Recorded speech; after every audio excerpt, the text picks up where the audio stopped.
Este capítulo completa la idea que habíamos comenzado en el capítulo 18, en donde Josué en el versículo 3 le dice a las tribus: ¿hasta cuándo seréis negligentes para venir a poseer la tierra que os ha dado Jehová, el Dios de vuestros padres?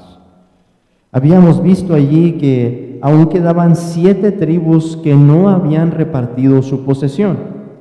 Y después de la reprensión de Josué, que vimos en el capítulo anterior, las tribus ponen manos a la obra para terminar la repartición de la tierra. Vemos aquí que la tarea por fin queda terminada, se completan las tribus que faltaban, aunque habíamos visto indicios en el libro de Josué de que todavía les faltaba tomar más terreno y vencer a los enemigos restantes. Y ese va a ser un tema al que vamos a regresar cuando lleguemos al libro de los Jueces. En la ocasión anterior insistí en las palabras de Josué cuando él dice: ¿hasta cuándo seréis negligentes? Y expliqué que podemos ver cierta analogía y cierta similitud en ese sentido entre la experiencia de Israel y la experiencia de la iglesia. El apóstol Pablo presenta, de hecho, la experiencia de Israel en el desierto como un ejemplo de cosas que quedaron escritas para amonestarnos a nosotros. Aunque estamos muy separados de esa época, el apóstol Pablo le dice a los corintios en su tiempo que eso que había quedado escrito en el Antiguo Testamento, en esos ejemplos en los que se incluye el juicio de Dios por la desobediencia de Israel, había quedado escrito para nosotros, para hablarnos a nosotros, para amonestarnos a nosotros. Ahora, en esta ocasión quiero insistir en que la analogía o comparación que podemos hacer entre Israel y la iglesia es útil y sirve para amonestarnos, pero no puede estar completa si no ponemos atención también a los ejemplos positivos que encontramos en las Escrituras. Por tanto, tenemos que insistir en que la iglesia, en el peor de sus días, se asemeja a Israel. Pero como un todo, hermanos, la vida de la iglesia, vista como un todo, se asemeja más al ejemplo de Josué. Vamos a ver aquí que Josué demuestra esa clase de fe. Hermanos, hemos visto algunos ejemplos en estos capítulos del libro. Vimos el ejemplo de Caleb en el capítulo 14 y el capítulo 15, un ejemplo positivo. Vimos 2 ejemplos negativos, teníamos el de Efraín y Manasés en el capítulo 16 y el capítulo 17. Un ejemplo negativo también en las 7 tribus restantes que vimos en la ocasión anterior, en el capítulo 18, y ahora volvemos a tener un ejemplo positivo. 1 positivo, 2 negativos, 1 positivo. Ahora, hermanos, quiero insistir otra vez, como lo hice con el ejemplo de Caleb, en cómo la vida de la iglesia se parece al ejemplo de Josué. Y quiero darles una breve explicación de cómo es esto, cómo podemos llegar a esta conclusión. Por un lado, creo que nos queda claro, los malos ejemplos nos advierten, nos ponen alertas para decir, nuestra vida puede parecerse a esto, si no somos cuidadosos. Nuestra vida puede caer en negligencia. Israel como nación recibió muchos privilegios, pero los privilegios solo sirvieron verdaderamente para los que recibían con fe la palabra de Dios.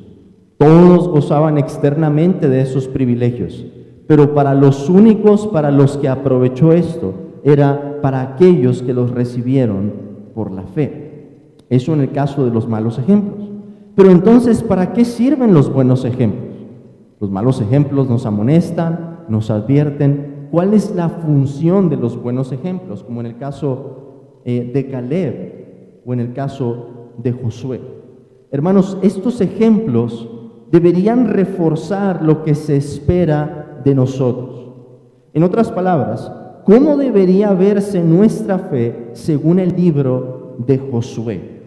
Debería verse como la fe de Caleb, quien a su edad ya avanzada dice que mantenía el mismo vigor y estaba dispuesto a aferrarse a la palabra del Señor para ir y pasar lo que quedaba de la tierra.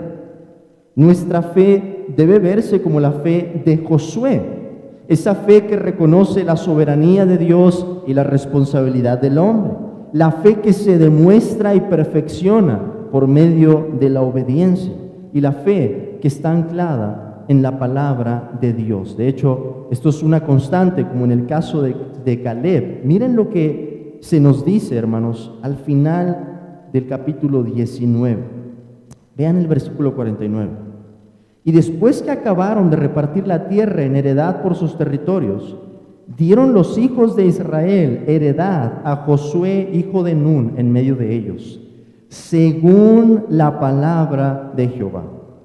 Le dieron la ciudad que él pidió, Timnat Sera, en el monte de Efraín, y él reedificó la ciudad y habitó en él. Esa nota en la que se nos dice, según la palabra de Jehová, es importante. Resuena con las promesas que hemos visto en el libro, resuena con la fidelidad de Dios. Y es la misma palabra, hermanos, en la que Josué había confiado desde un principio. Recuerden, de los espías que Moisés había enviado a la tierra, solo 2 se mostraron fieles. Y esos 2 se mantienen aquí en este libro como columnas de cómo se ve un buen ejemplo, cómo se ve la fe en acción. Se ve como Caleb y se ve como Josué. Entonces, ¿es nuestra fe más como la de Israel o como la de Josué? Quiero que pensemos en esta cuestión. ¿Deberíamos pensar en el Nuevo Testamento que nuestra fe se parece más a la de Israel o más a la de Josué? Déjenme darles algunas claves, hermanos, para entender esto. No todos en el pueblo de Israel eran salvos. Todos gozaban de muchos privilegios. Todos oyeron la palabra de Dios. Todos vieron grandes demostraciones, señales, milagros, prodigios, pero no todos eran salvos en Israel. Pero ¿qué es lo que pasa en el nuevo pacto? ¿Quiénes son salvos en el nuevo pacto? Todos los que pertenecen a este. Y esa es una gran diferencia. Todos los que forman parte del nuevo pacto por la fe son salvos. Y si salvos es porque tienen un corazón regenerado. Entonces, deberíamos esperar de la vida de una persona regenerada que su ejemplo, como un todo, se vea más como el de Josué que como la incredulidad de Israel. Es cierto, si pensamos en nuestra experiencia, a veces sentimos que nuestra fe se parece más a la de Israel. Y eso es porque nuestra fe siempre será imperfecta. Pero noten las palabras que estoy utilizando. Estoy hablando de la experiencia. Estoy hablando de lo que sentimos. Vemos nuestra vida, vemos las quejas de Israel, vemos la manera en que eran negligentes con los privilegios y decimos, ¡ay, Señor! Mi vida se parece más a la de este pueblo. Así se siente o puede sentirse en nuestra experiencia. Nos sentimos en Romanos capítulo 7. Pero hermanos, ¿alguna vez se han detenido a pensar cómo se ve realmente su fe? Quiero ponerlos en perspectiva. Permítanme ayudarles en esto, porque muchas veces no nos damos cuenta. Empezamos a dar por sentado la forma en la que se ve nuestra vida y no nos damos cuenta las demostraciones de fe que ya hay, que son una realidad que nadie podría negar en nuestra vida. Déjenme hacerlo de esta manera. ¿Por qué están aquí, hermanos? ¿Por qué han venido esta mañana? ¿Qué los ha motivado para levantarse un domingo después de una semana pesada, puedo suponer, y estar aquí? desear estar aquí. Quizás sea, hermanos, porque ustedes creen que Dios hizo los cielos y la tierra. No todos en el mundo creen eso. Ustedes creen que Dios se reveló hablando a los profetas y apóstoles en Israel, y que esa revelación ha quedado fielmente registrada en un libro que tenemos en nuestras manos. ¿Ustedes creen, hermanos, que Jesús de Nazaret, un hombre judío que murió en una cruz romana, es Dios en la carne y que resucitó al tercer día? ¿Ustedes creen que hay un cielo y un infierno y que lo que hacemos en esta vida tiene repercusiones eternas? ¿Ustedes creen en las promesas de Dios, el perdón de pecados, la vida eterna y la resurrección? Pregunto, hermanos, entonces, ¿a quién se parece más su fe? ¿A la de Israel? ¿Al tipo de incredulidad que ellos mostraron? Es cierto, ese ejemplo nos amonesta, pero nuestra vida, como un todo, se parece más a la de Josué. Hermano, hermana, toma consuelo de esto. Yo sé que a menudo flaqueamos y otra vez regreso. En nuestra experiencia decimos, Señor, mi fe es muy débil. Y sin embargo, tenemos que confesar, como dice el apóstol Juan en su primera carta. Hermanos, esta es la fe que vence al mundo. El creer que Jesús es el Hijo de Dios, el abrazar a Jesús de Nazaret como al Mesías, como Cristo Jesús. Puedes decir entonces, al momento en que te examinas, quizás estás siendo muy severo contigo mismo, quizás no estás examinándote a ti mismo como deberías hacerlo y concluyes, entonces no tengo fe. ¿Y qué haces, hermano, hermana? ¿Dónde pones todo lo que te acabo de decir? Todo lo que ya crees y confiesas y mueve tu vida para que estés aquí y para que te comportes de una manera diferente en este mundo. Por eso digo que muchas veces no nos damos cuenta de lo que ya creemos y de lo que estamos demostrando.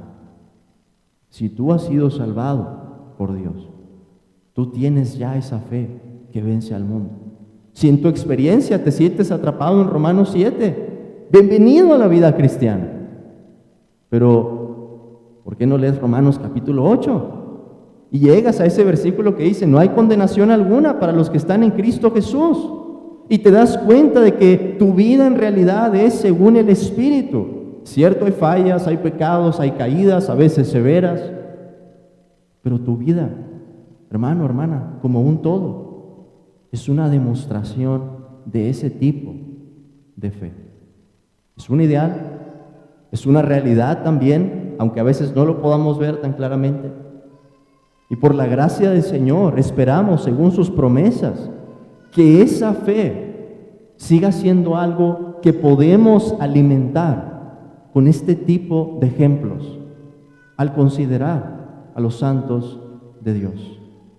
Al ver esos ejemplos malos, decir, Señor, guárdame, yo podría caer en esto si no fuera por tu gracia, y al final sería desobediente, me mostraría como un incrédulo.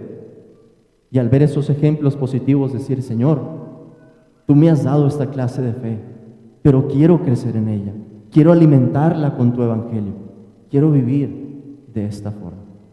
Hermanos, que el Señor nos dé gracia, que podamos ver más claramente cómo ya reflejamos esa fe, y al mismo tiempo que Dios nos ayude a seguirla alimentando para que podamos ser fieles hasta el fin. Amén.